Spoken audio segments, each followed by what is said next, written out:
Hello and welcome to the Brutal Iron Gym podcast, where our goal is to cut through the BS and deliver the brutal truth about topics related to health and happiness. So today's topic is nutrition, and the title is It Doesn't Have to Be Perfect. Yep. So I was talking with a client recently, and I was just kind of laughing, and I understand why, so it's going to sound like I'm kind of being a jerk, but I laugh a little bit about why people try to go with diets in the sense of they start a diet going from complete crap habits usually, and they want things to be perfect once they start. So they set all these parameters, all these expectations, they have everything in their mind, they go buy the best of the food, organic this, organic that, even though it doesn't matter much. They go through all these steps, and they want everything to be like a light switch and switch over. We're going to go from, arbitrarily eating whatever we wanted with every excuse under the sun why we couldn't have eaten better before. And now all of a sudden we're going to buy everything right, we're going to start perfect, and none of those excuses will be in the way. Life is going to magically be amazing and easy and wonderful. We'll reach all of our goals, look amazing, blah, blah, blah, blah, blah, bullshit. We know it doesn't work, right? So it doesn't turn out that way, but holy freaking crap, why do people expect that? And why do people expect it multiple times over? So I've talked to tons of people who started the diet before with all those same expectations. Then all of a sudden they hear this new diet scheme. I heard about such and such diet. This is the one. Oh my gosh, I'm going to do everything perfect. This is great. This answers all of my problems. This is the saving grace. My life is better. It'll all be amazing. A week later, the same shit happens. They break down again, and they're back to their crappy habits. So, I hate to be a negative, but why do people continually have these dumb, ridiculously unrealistic expectations, and then have it fail, but then set those expectations up again? It makes no sense. Ugh. So, it's a little frustrating, but it does happen. So, I was talking with the client, and I was kind of joking that really nowhere else in life do we have such insane expectations. So if I want to learn how to play the guitar, I know I'm going to suck at the guitar on the first day. I know the first day I'm going to figure out just how do I pluck the string. Can I make any note that doesn't sound like a cat screaming? So can I maybe learn a scale? But I would never in a million years pick up the guitar and think that instantly I'm going to be able to play like Jimi Hendrix. Never. Never. So most of the times, and everywhere else in life, we accept the fact that there's a learning curve. That there will be a time where we will struggle to get things remotely correct. We will have to learn along the way. And it's only through time, effort, practice, and consistency that we would ever then be good at it. So we know this when we start a job. We start a brand new job. We know the first day we're not going to come in and, be promoted to CEO because we know everything and we're freaking amazing and perfect. Hopefully we know that, by the way. But we get new jobs, and we know that there's going to be, an apprenticeship time. There's going to be a learning time before we're really adequate or even decent at the job. So we know this everywhere in life, but yet we don't seem to apply it to our nutrition. Likewise, I was just talking with a client this morning. We were kind of joking a little bit about how with the craziness going on with the coronavirus, when you go into the grocery store, it's interesting to see what people are buying. So most often when I hear people complain about diets is they'll complain about having to eat too much meat. They complain about they don't know how to cook meat properly. They complain that they don't have time for it. They don't know, if I cook, this much, how much does it last, and da-da-da-da-da. And there's always these complaints about cooking meat and eating meat. And I laugh because everyone is buying 400 pounds of chicken. And I'm laughing because they've never eaten any of the foods that they're probably buying in bulk on a consistent basis. But that's what they're making their diet out to be. So people have these expectations of what a good diet is. So they go out and buy that food. But it's not at all what they typically eat. So I do hope people have best of luck with that, and I think it's great they're buying protein sources and they're trying to buy healthy foods. I'm in favor of what they're buying. That's not kind of the rant I'm going on here. It's more so just it's interesting to see that when times are tough, people think that this is the best diet and this is what they'll do. But yet, why won't they do it when times aren't tough? So there's tons of other ways that you can extrapolate that and kind of apply in many things. So I'll kind of skip some of the other kind of ways that it can be expanded on. But it is interesting that when pressured, we tend to do more of what we already know is right. And it is sad that when that pressure is lessened or gone, that we don't continue to do more of the things that we know is right. So, what I wanted to talk about today was when people start diets, they usually set up expectations and parameters expecting things to be perfect. So when people go in, they buy all the food they think they need for the coronavirus, and they're probably buying what would represent a perfect diet. But those situations often cause struggle. They often cause failure. They often cause mental and emotional kind of distress. Whenever we try to go into a diet and be perfect, and life happens and we can't be perfect, people break down, they shut off, they disconnect, and then they just go all the way back to their original bad habits. So instead of moving their bad habits slightly better, they go from really bad to trying to be perfect, realizing it can't happen, and they go right back to bad. So how do we move upon the middle? How do we improve our bad habits to decent habits? Or our decent habits to good habits? And be able to stay there and get some sustainable progress rather than the all or nothing type reactions. So, I wanted to give three kind of like steps or thoughts that you can take that'll help you be more successful at being in the middle, and then I'll give you a book suggestion. So I'll tell you the book now. The book title is How to Be an Imperfectionist by Stephen Guise, and his last name is Guise. And again, the title is How to Be an Imperfectionist. And one of the reasons why I love that book is it tells you about the value of the middle. When you're not doing horrible, but you're also not perfect. You're just kind of somewhere in the middle, but it's a better middle than where you've been. That is what we want to focus on today. And that's what we want to focus on with our nutrition. You can do better than you did yesterday without having to be perfect. That's a great, great, great mindset to adopt, that things don't have to be perfect. They can just be better. And that's okay. Okay, so let's talk about 3 steps that you can take to try to be better in the middle.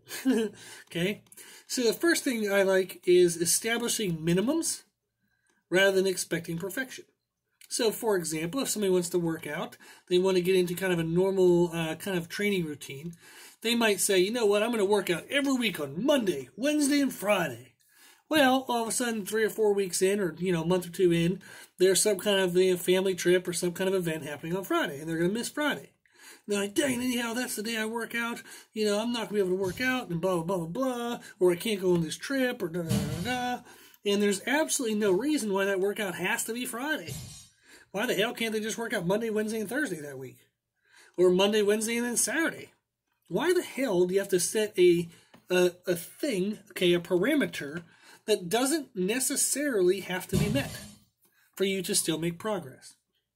Do you have to train 3 days a week on the exact same 3 days? No. Is it optimal? Maybe. But is it necessary? No. So instead of saying, I'm going to work out exactly on these days, or if you're one of the crazy people that says, I'm going to work out every day, ridiculously low chances that you'll be able to do that. Now, I have worked out every single day for over a year, multiple times in my life. And I have a really good friend who has done that himself. And I'm not sure what rate he's at now, but I guarantee it's well over a year, if not into 2 or 3. It can be done, but out of the 2,000 plus clients that I've had in my training career, so I've been personal training for 18 years. I've had over 2,000 clients. I taught at the university level, had over 500 students. And literally, I can name the people who've worked out every day on one hand. So, I doubt you're on my hand. Okay? So, if it's like 5 out of 2,000, it's really unlikely that you're going to be one of those 5. So, it is very, very, very difficult to work out every day, but actually, in the same tone, same tone, that's probably a horrible phrase, or the wrong phrase, but it's actually also really, really easy to work out every day. So in some ways, it can be insanely hard to work out every day, and in some ways, it can be really easy to work out every day. So what the heck am I talking about? Well, it depends on what kind of parameters you set. So what do I call a workout?